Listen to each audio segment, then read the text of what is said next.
हरे कृष्ण प्रभु जी, दंडवत प्रणाम। हरे कृष्ण, दंडवत प्रणाम। मंगलाचरण करते हैं।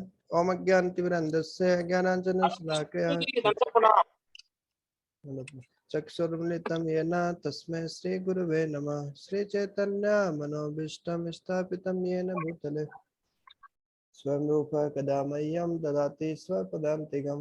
वन्देऽहं श्रीगुरो श्रीयुतपदकमलं श्रीगुरून् वैष्णवांश्च श्रीरूपं साग्रजातं सहगण रघुनाथान्वितं तं सजीवम्।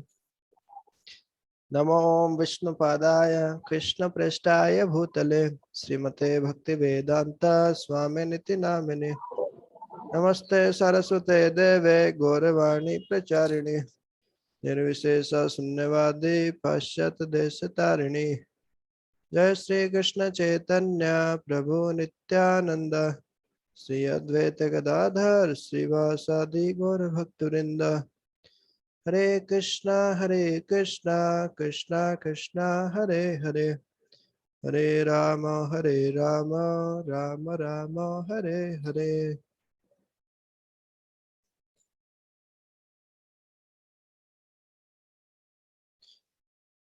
हरे कृष्णा। तो आज हम नया टॉपिक शुरू करेंगे और बहुत ही इंटरेस्टिंग टॉपिक है। ये ग्रंथराज श्रीमद् भागवतम से लिया गया है। अब टॉपिक का शीर्षक इस प्रकार है, जड़ भरत महाराज के 3 जीवनों से शिक्षाएं। तो देखते हैं जी हम कौन थे भरत महाराज और उनके 3 लाइफ टाइम्स, उनके 3 जीवन चरित्रों से हम क्या सीख सकते हैं जी। शुरू करते हैं।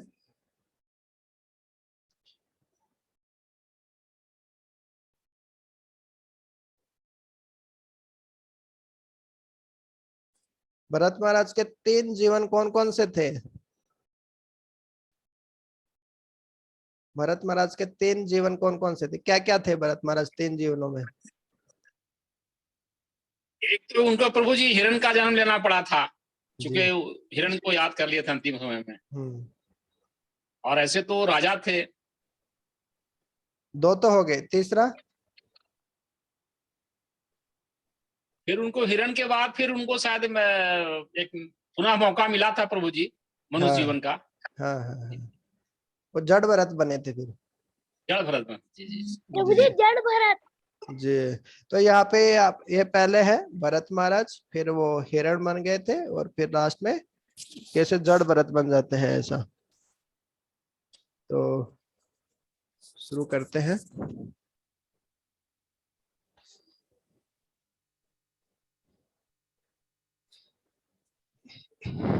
एक बार पूरे विश्व पर बहुत ही बुद्धिमान और अनुभवी राजा महाराज भरत राज करते थे।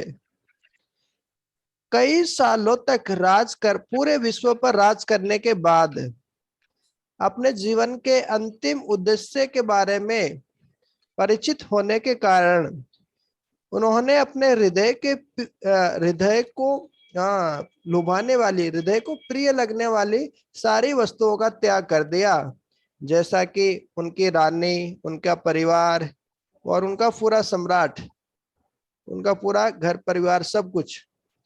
और वो हिमालय की तलहटी में पुलह आश्रम में चले गए अपने आध्यात्मिक कैरियर को बनाने के लिए। जैसे भौतिक कैरियर होता है, वैसे ही स्पिरिचुअल कैरियर, आध्यात्मिक जीवन को आगे बढ़ाने के लिए। वे वहां पे गंडकी रिवर के किनारे जंगल में अकेले ही रहने लगे। तो पहले के समय देखो जी, सब राजा ही ऐसा करते थे। प्रभुपाद जी बार बार लेक्चर में बताते हैं, 50 वर्षाणी वनम गच्छेत। 50 वर्ष की आयु में वन को चला जाना चाहिए जी। क्यों वीरेंद्र प्रभु जी? 50 वर्ष के बाद में वन को चला जाना चाहिए, क्योंकि फिर क्या आता है, 51 आता है, 52 आता है, 53 आता है ना, 51, 52, 1 आ रहा ना तो 1 में चले जाना चाहिए ऐसे बोलते हैं शास्त्र।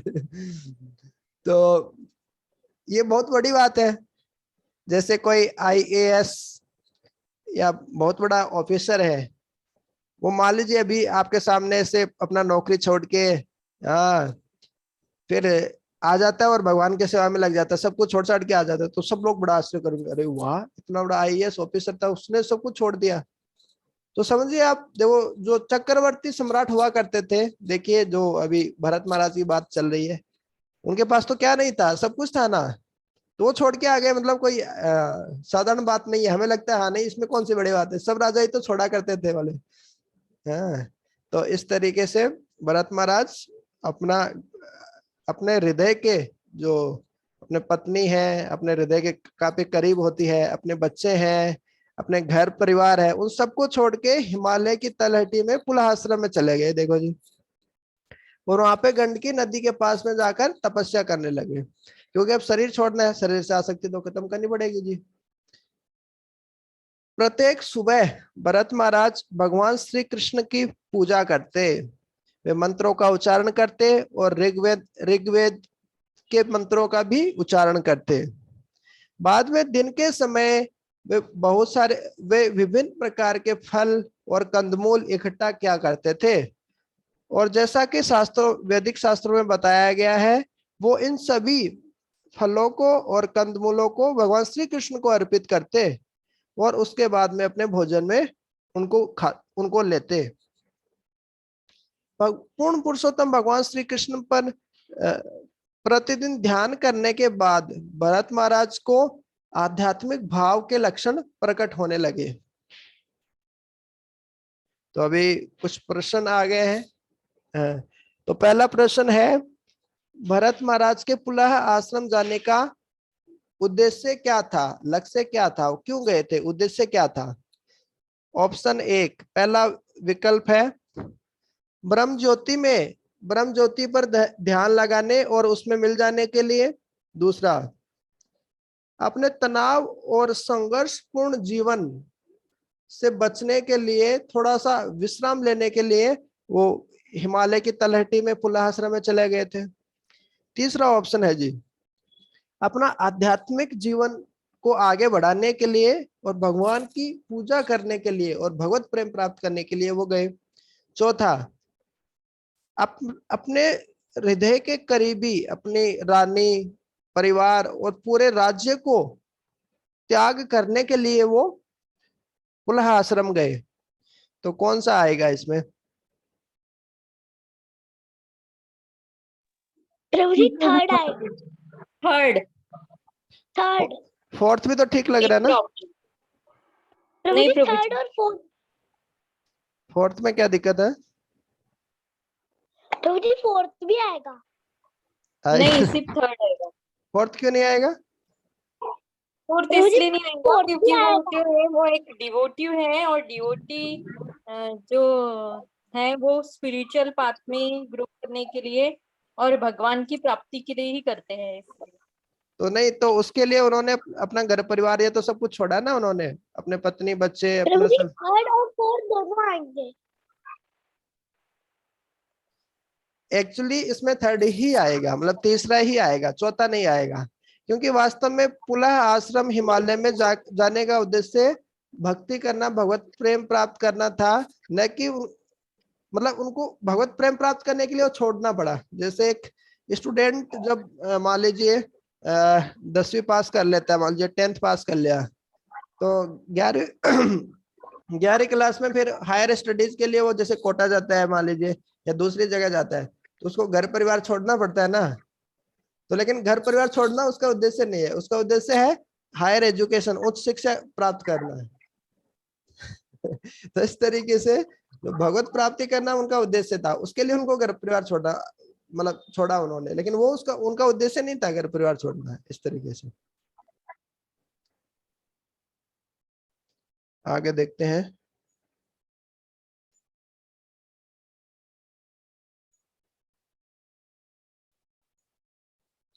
भरत महाराज एक हिरण को आश्रय प्रदान करते हैं।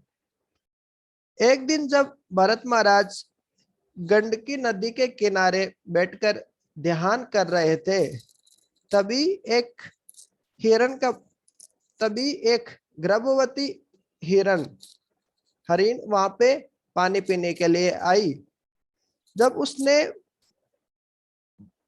डरावनी आंखों के साथ, डर के साथ, आतंकित आंखों से जब वो पानी पी रही थी, तभी पास में एक शेर की दहाड़, जोर की दहाड़ जंगल से आई। जैसे ही उसने शेर की दहाड़ सुनी तो वह गर्भवती हिरण वहां से डर के मारे भागने लगी। और जब वह नदी को पार कर रही थी, जैसे आप देख रहे हैं ये नदी है, ये यहाँ पे गर्भवती हरिण थी। तो जब वो उसको पानी पी रही थी आतंक भरी आंखों के साथ, देखिए हर कोई जीवन पे संघर्ष करता रहता है, हर कोई डरता रहता है। कितने डर के साथ जीना पड़ता है एक हिरण को कि कोई शेर नहीं आ जाए, कोई जानवर नहीं आ जाए, मेरे को खा जाएगा। तो इस तरीके से हमारे जीवन में बहुत सारी चीजों से हम भी डरते रहते हैं। तो पदम पदम ये तो विपदा नतेषां। तो इस तरीके से जब वो हिरण पानी पी रही थी और जब उसने शेर की आवाज सुनी तो वो ऐसे पार करने लगी नदी से, भागने लगी। तभी उसका जो बच्चा था उस हिरण के गर्भ से नीचे गिरा और वो पानी में बहने लगा, तैरने लगा, डूबने लगा। तभी माता हिरण भय के मारे कांप रही थी और वो बहुत कमजोर हो गई और गर्भपात के कारण उसको बहुत दर्द होने लगा। वह एक गुफा के अंदर उसने एक गुफा के अंदर प्रवेश किया और वो तुरंत ही मर गई।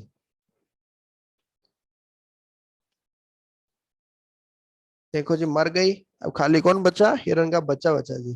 तो अभी वहां पे पुलाह आश्रम के पास में देखिए, हिमालय की तलहटी में गंडकी नदी के किनारे पे ये भरत महाराज अपना कुटिया बनाए हैं अपना भजन करने के लिए, और उनके सामने ये सब कुछ हो रहा है। जब भरत महाराज ने उस छोटे से हिरण के बच्चे को तैरते हुए देखा, बिल्कुल असहाय अवस्था में, छोटा सा बच्चा कुछ नहीं कर सकता, कोई उसकी सहायता करने वाला नहीं है जी। उनकी माता भी जो है वो भी मर गई है। जब भरत महाराज ने उसको पानी से बाहर निकाला और पाया कि वो अनाथ हो गया है, तो उसको वो अपने आश्रम में ले आए। क्योंकि भरत महाराज एक आत्म साक्षात्कार किए हुए व्यक्ति थे, अतः वो सभी प्राणियों को समान दृष्टि से देखते थे। भगवत गीता का कौन सा श्लोक है?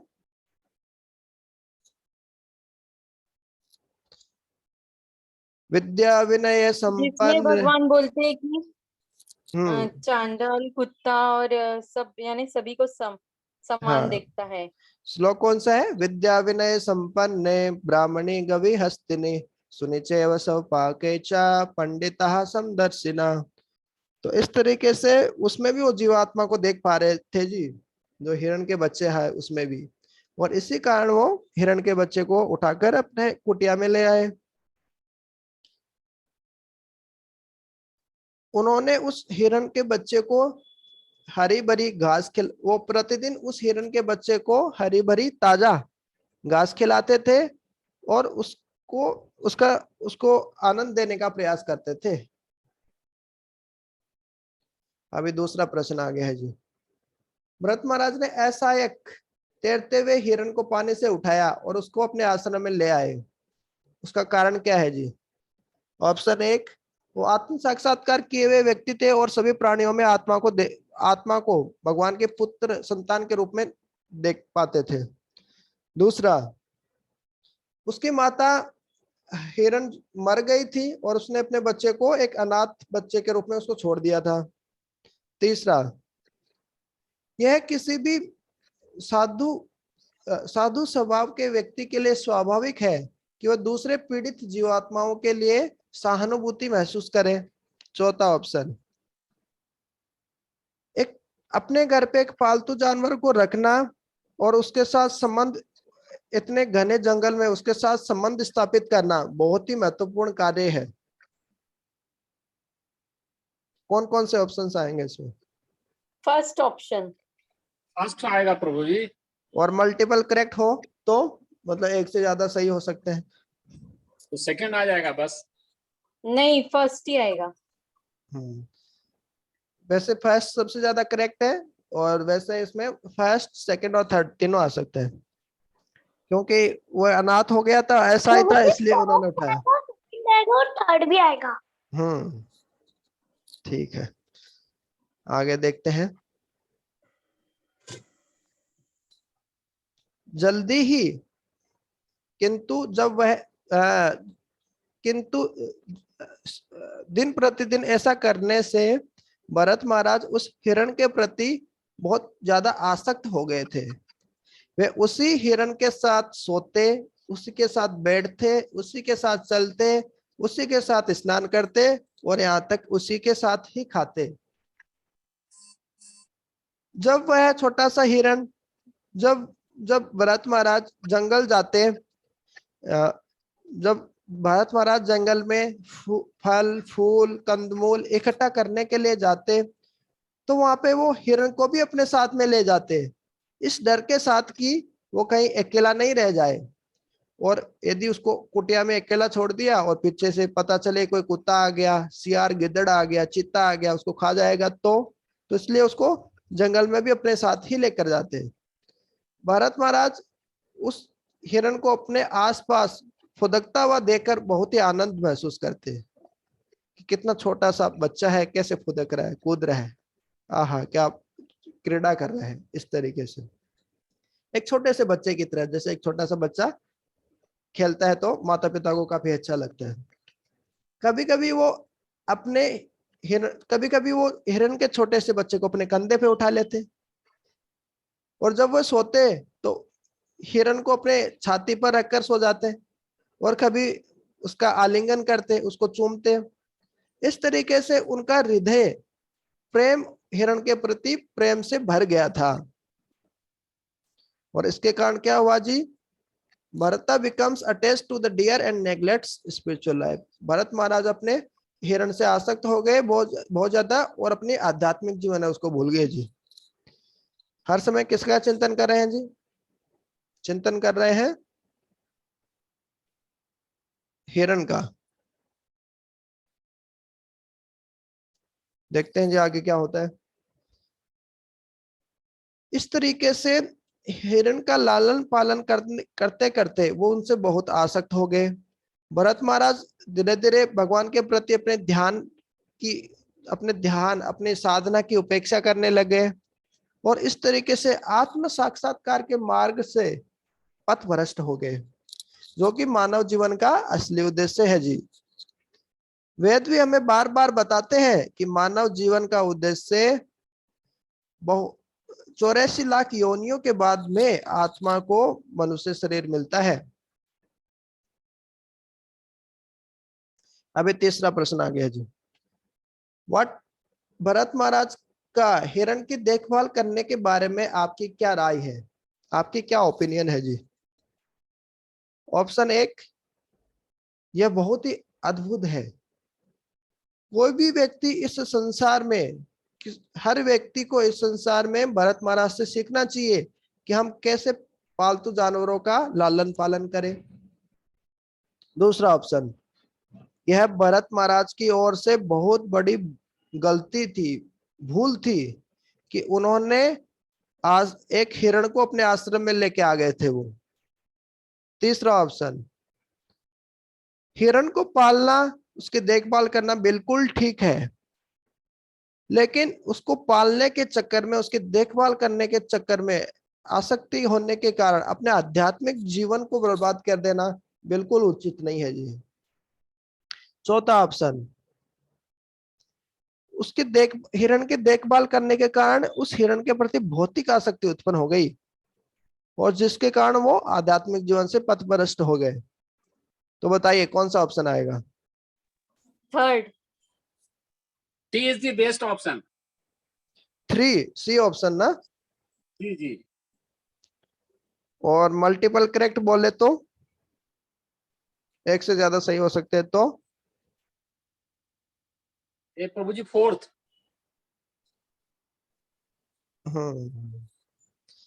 तो पहला तो बिल्कुल ही गलत है कि हमें पालतू जानवरों को कैसे जानवरों को थर्ड कैसे ही पालना सही है चाहिए। मेरे ख्याल से तो। तीसरा। और दूसरा बोल रहे हैं कि ये बहुत बड़ी गलती थी, तो ये भी तो दूसरा ऑप्शन भी तो हो सकता है, इसमें क्या गलत है? नहीं भरत प्रभु मा जी, डियर को लाना था लेकिन उसके साथ अटैचमेंट बहुत ज्यादा हो गया डियर, प्रभु जी ना।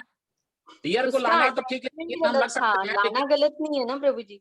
टू मच सही बात है। अटैचमेंट वही गलत है प्रभु जी। सही बात है।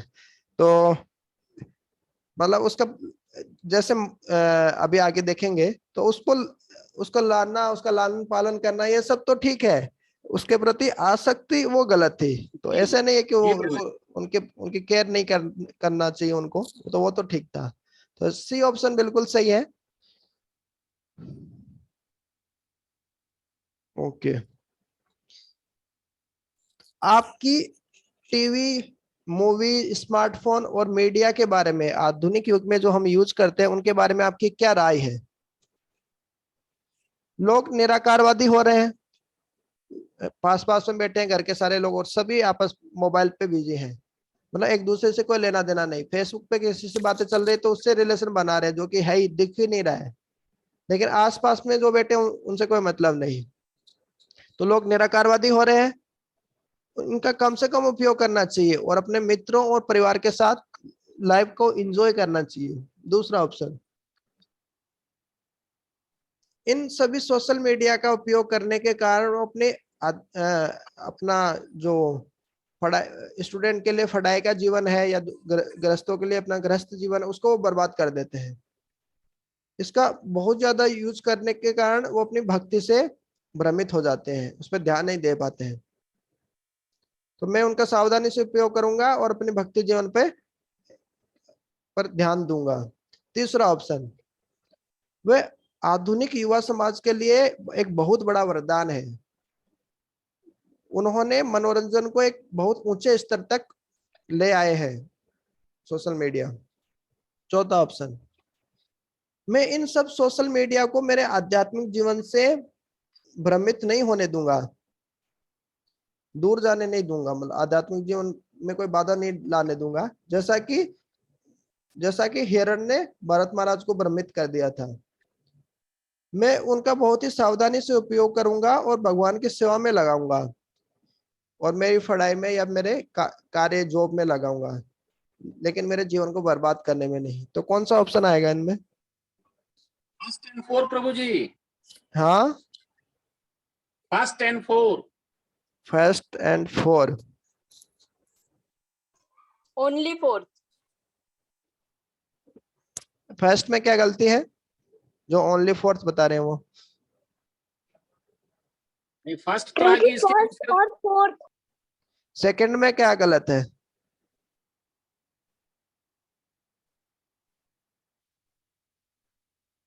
उनकी सोशल मीडिया का ज्यादा उपयोग करने से हमारी पढ़ाई नहीं होती है, इसलिए मैं उसका सावधानी से उपयोग करूंगा और अपने भक्ति पे ध्यान दूंगा। ये भी तो सही है। ठीक है। प्रभु जी फर्स्ट उसके सेकंड। चलते प्रभु जी, ओवर यूज के चलते थोड़ा सा ही है इसमें। हाँ। प्रभु जी फर्स्ट सेकंड और फोर्थ।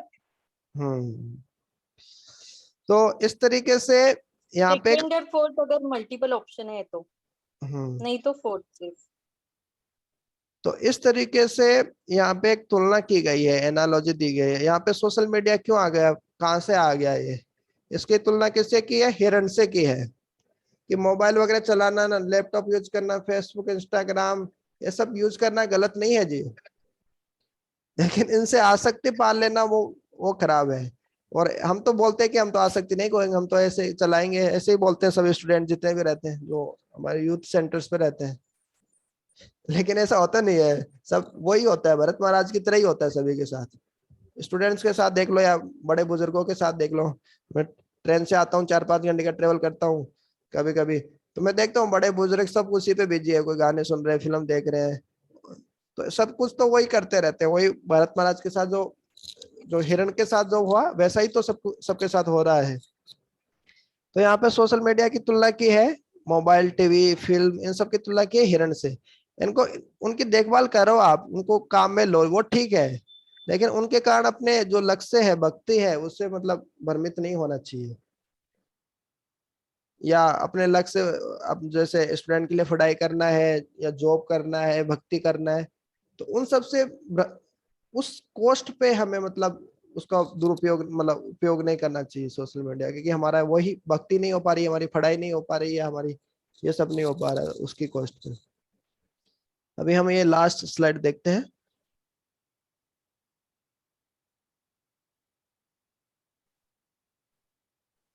मानव जीवन हमारे मन और इंद्रियों को नियंत्रित करने के लिए बना है, नियंत्रित करने के निमित्त मात्र है के लिए। हमें अपने मन और इंद्रियों को भगवान के सेवा में नियोजित करना चाहिए। इंद्रियों का शुद्धिकरण करके हमें भगवत धाम को प्रस्थान करना चाहिए। जानवर अपने इंद्रियों को केवल आहार, निद्रा, भय और मैथुन में ही लगाते हैं। मानव शरीर एक मर्सिडीज बेंज की तरह है। जैसे ये मर्सिडीज बेंज एक बहुत अच्छी सी गाड़ी खड़ी 50-60 लाख की आती है लगभग, तो आपको ज्यादा पता होगा कितने की आती है। तो ये अच्छी सी गाड़ी खड़ी है, एक मर्सिडीज बेंज। तो मानव जीवन इस मर्सिडीज, मानव शरीर जो है वो इस गाड़ी की तरह है एकदम। और इसका उद्देश्य क्या है? जो भगवत साक्षात्कार का जो मार्ग है उसमें बहुत आसानी से पार करना, मतलब यात्रा करना। जैसे मर्सिडीज बेंज है और ट्रैक्टर है, तो सार्थक ब्रो, ट्रैक्टर से यात्रा करना अच्छा लगता है कि उसे मर्सिडीज बेंज से यात्रा करना अच्छा लगता है? प्रभु जी मर्सिडीज। ट्रैक्टर पर अच्छा नहीं लगता है? खुली हवा लगती है यार, नेचुरल हवा नहीं लगता अच्छा?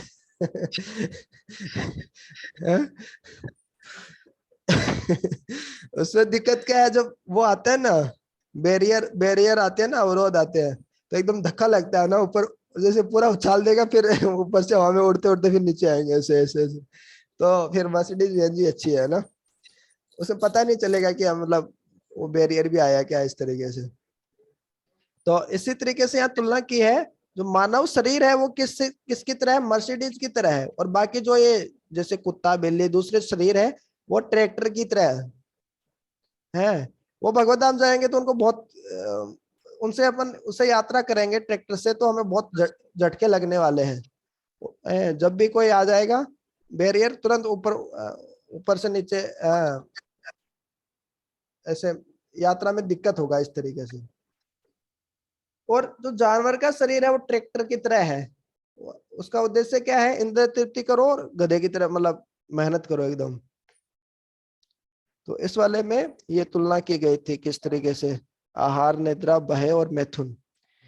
जानवर है वो यही काम, चारों कामों में लगे रहते हैं, और हम भी यही काम कर रहे हैं, तो हम भी जानवर हैं। तो इनसे हटके भी कुछ करना चाहिए जी हमें। अब यहाँ पे एक बहुत अच्छी एनालॉजी दी गई है